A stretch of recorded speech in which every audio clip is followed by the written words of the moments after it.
Aujourd'hui, nous nous réunissons ici, non pas seulement pour célébrer l'inauguration d'une infrastructure qui marque un tournant dans notre quête de sécurité alimentaire, mais également pour envisager l'avenir ensemble, l'avenir d'un Sénégal prometteur, l'avenir du Sénégal à l'horizon 2050.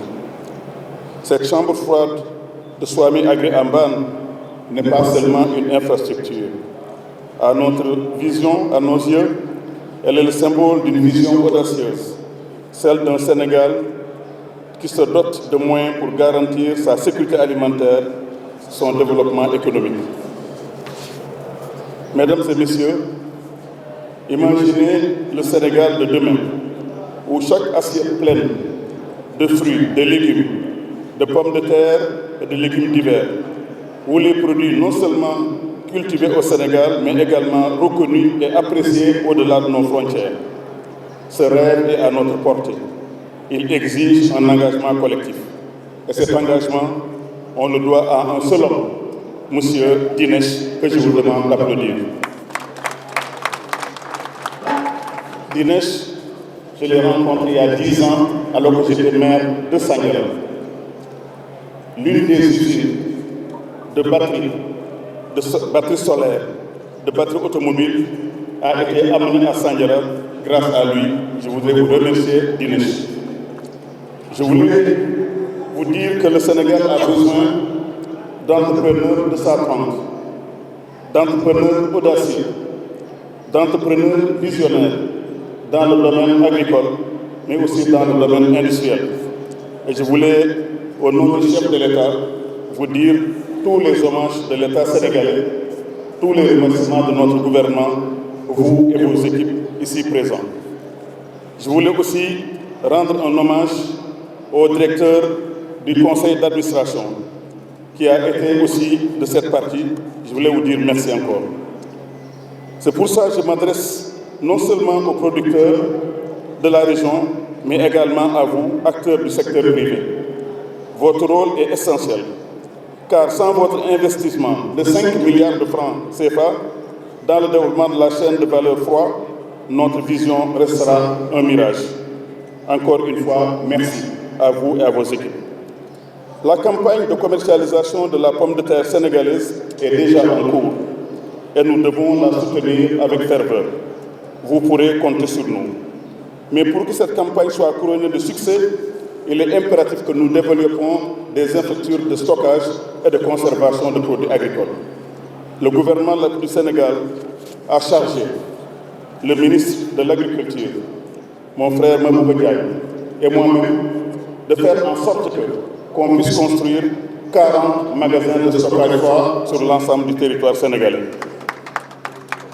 Nous comptons donc sur vous, secteur privé. Nous comptons également sur les initiatives des communes, sur les initiatives des associations, mais aussi sur l'État sénégalais pour construire ces chambres froides. Le besoin de stockage aujourd'hui, pour les 5 prochaines années, s'élève à 400 000 tonnes de pommes de terre et 400 000 tonnes également d'oignons. Les chiffres dont on a besoin pour la campagne 2025-2026 en termes de consommation sont de 130 000 tonnes de pommes de terre et 350 000 tonnes d'oignons. Nous sommes donc sur la voie, et ceci grâce à Sénégidia et aux producteurs sénégalais. En réduisant les pertes post-récolte, nous ne faisons pas seulement un geste économique, nous nourrissons nos familles, nous soutenons nos agriculteurs et nous renforçons notre tissu social. C'est pour cette raison que cette cérémonie elle est également extrêmement importante. À ce sujet, je souhaite rassurer les investisseurs privés. Notre politique de régulation des marchés est ici pour garantir que les produits agricoles sénégalais soient protégés et valorisés. La régulation n'est pas une contrainte, mais un outil qui permet d'équilibrer les intérêts des petits producteurs familiaux et des grandes entreprises agroalimentaires. En Europe et aux États-Unis, c'est la régulation qui permet d'avoir des stocks froids sur une période de 12 mois sur 12. Je crois que ce programme est à notre portée. Je voulais demander à Agris Swami, à tous les autres entrepreneurs privés, d'investir dans ces infrastructures de stockage. Grâce à la régulation et au soutien de l'État pour les facteurs de production, la production locale de pommes de terre arrive à couvrir aujourd'hui 10 mois sur 12. Ce que nous souhaitons, M.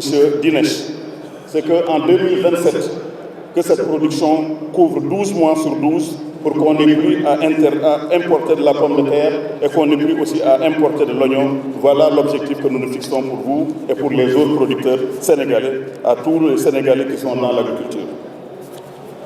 Nous allons donc, dans ces conditions, ne plus avoir à ouvrir les frontières pour 4 mois pour avoir de l'oignon et pour avoir de la pomme de terre.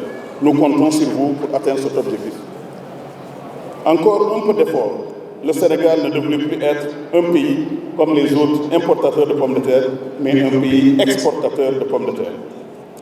L'exemple de la filière pommes de terre doit inspirer toutes les autres filières agricoles au Sénégal, Monsieur le ministre. Ensemble, nous devons bâtir un écosystème où chaque producteur, qu'il soit petit ou grand, puisse trouver sa place. Que les petits agriculteurs ne se sentent pas menacés par les grandes enseignes, parce que nous sommes là pour les protéger. Mais également de donner sa place évidente à l'agro-industrie pour une production de qualité, une production de masse pour baisser les coûts. Mesdames et messieurs, nous voyons en nous le potentiel, non seulement de réduire le déficit de notre balance commerciale, qui est aujourd'hui de 7 500 milliards à travers la politique d'impôt-substitution. Nous devons bâtir à présent une économie plus résiliente, plus juste.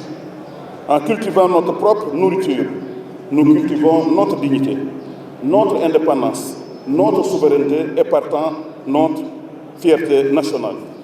Le président Bassirou Diomaye Faye et le président Ousmane Sonko que nous avons élus il y a quelques mois, ont fait de la souveraineté alimentaire leur priorité absolue et de l'indépendance du pays leur dogme. Nous souhaitons construire dans les années à venir, avec le pétrole et le gaz, une industrie de fertilisation. Nous allons, dans quelques jours, lancer les travaux de l'usine de production de phosphate de Matam.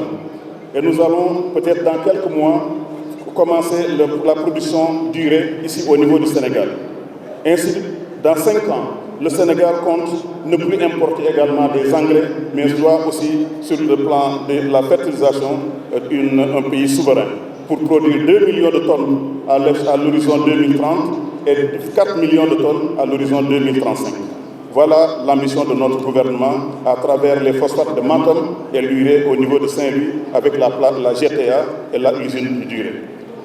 Pour conclure, nous voulons vous faire rêver. Le Sénégal va se développer. Le Sénégal va se développer parce qu'il a un gouvernement de souveraineté, un gouvernement ouvert, un gouvernement engagé, un gouvernement qui met la moralisation de l'espace public un paradigme, un gouvernement qui est au service de notre peuple et qui croit au développement du génie sénégalais. Ensemble, faisons de notre vision Sénégal 2050 une réalité, car le Sénégal mérite d'être un phare d'autosuffisance et de prospérité agricole et industrielle. Je vous remercie de votre aimable attention.